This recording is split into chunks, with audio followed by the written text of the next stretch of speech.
Your brain is organized to reflect everything you know in your life. Your brain is a record of the past. It's an artifact of everything you've learned and experienced at this moment. Feelings and emotions are the end product of past experiences, and we can remember experiences better because we remember how they feel. So most people wake up in the morning and they start remembering all their problems, and those problems are connected to certain people and certain things at certain times and places. The moment they start thinking about those problems, they're thinking in the past. Those problems have an emotion associated with them, and the moment they start feeling those emotions, the body, as the unconscious mind, doesn't know the difference between an experience that's creating an emotion and the emotion the person's fabricating by thought alone. Now, thoughts are the language of the brain, and feelings are the language of the body. And how you think and how you feel creates your state of being. So most people's entire state of being, when they start their day, is already in the past. So you have a choice. The choice is, you're either defined by a vision of the future, or you're defined by memories of the past.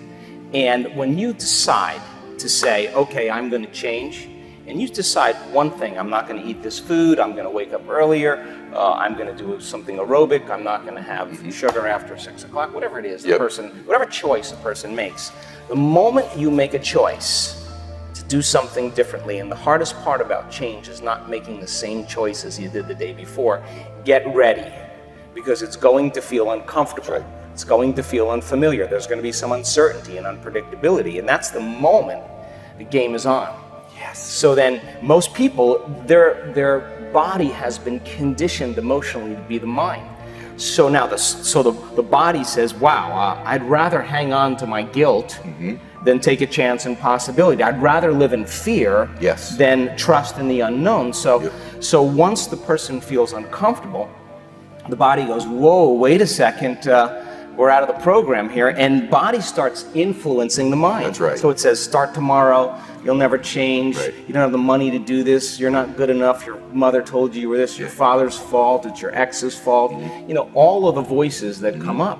Now here's the deal. If you respond to those voices, those same thoughts as if they're true, by the way, they're always going on behind the scenes of your awareness, but now they're amplified because you're outside your comfort zone. You believe in that thought's going to lead to the same choice, which is going to lead to the same behavior, which is going to create the same experience and produce the same emotion, and the person's going to say, this feels right. No, that feels familiar. Going from the old self to the new self is a neurological, it's a biological, it's a chemical, it's a hormonal, it's a genetic death of the old self. And people will say to me, in that void, in that unknown, I can't predict my future. And I'll say to them, the best way to predict your future is to create it. Not from the known, but from the unknown. Love it. So close your eyes now and think about that vision. Once you start thinking about that vision of your future, you're activating the creative centers in your brain.